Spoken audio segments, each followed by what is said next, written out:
Hello everyone, ಇವತ್ತು 5 ನಿಮಿಷ ಸಾಕು ಈ ಸಾಂಬಾರು ಮಾಡೋದಕ್ಕೆ. ಎಷ್ಟು ಟೇಸ್ಟಿಯಾಗಿರುತ್ತೆ ಅಂತಂದರೆ ಮಕ್ಳಿಗೂ ಕೂಡ ತುಂಬ ಇಷ್ಟ ಆಗುತ್ತೆ, ತುಂಬ ಚೆನ್ನಾಗಿರುತ್ತೆ. ತುಂಬ ಕಡಿಮೆ ಟೈಮಲ್ಲಿ ಮಾಡೋಂಥ ಸಾಂಬಾರಿದು. ಇದಕ್ಕೆ ನಾನೊಂದು ಸ್ವಲ್ಪ ಬೇಳೆ ಮತ್ತು ಹೆಸ್ರು ಬೇಳೆ ಎರಡು ಮಿಕ್ಸ್ ಮಾಡಿ ತೊಗೊಂಡಿದ್ದೀನಿ.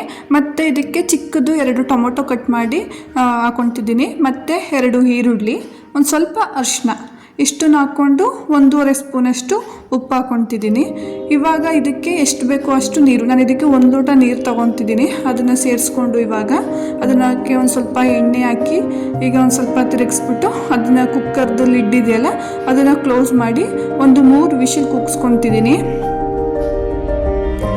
ಈಗ ಇದನ್ನು 3 ವಿಷಲ್ ಕೂಗೋದಕ್ಕೆ ಬಿಟ್ಬಿಟ್ಟು ಇನ್ನೊಂದು ಕಡೆ ಒಂದು ಜಾರಿಗೆ 1 ಬೆಳ್ಳುಳ್ಳಿ ಮತ್ತು ಒಣಗಿರೋಂಥ ಕರಿಬೇವು ತೊಗೊಂಡಿದ್ದೀನಿ.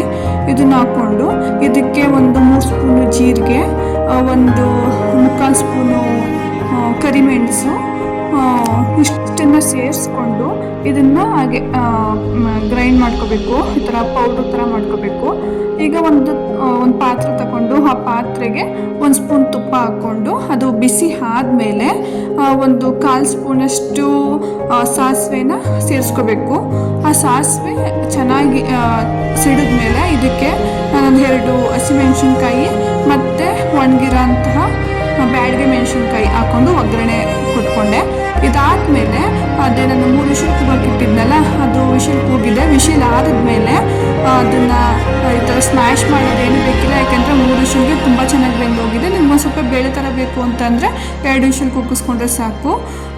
ಈ ಥರ ಅದನ್ನು ಸಪ್ರೇಟ್ ಇಟ್ಟು ಇವಾಗ ನಾವು ಆವಾಗಲೇ ಪೌಡರ್ ಮಾಡ್ಕೊಂಡಿದ್ವಲ್ಲ ಅದನ್ನು ಸೇರಿಸ್ಕೊಂಡು ಫ್ರೈ ಮಾಡ್ಕೋಬೇಕು.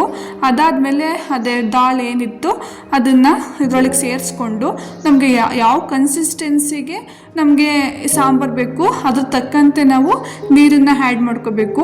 ಇವಾಗ ಸಾಂಬಾರು ಪೌಡ್ರನ್ನ ನಿಮ್ಮದು ಖಾರ ಎಷ್ಟಿದೆ ಅದ್ರ ತಕ್ಕಂತೆ ನೀವು ಸೇರಿಸ್ಕೊಳ್ಳಿ. ಇಲ್ಲಿ 1 ಸ್ಪೂನ್ ತೊಗೊಳ್ತಿದ್ದೀನಿ.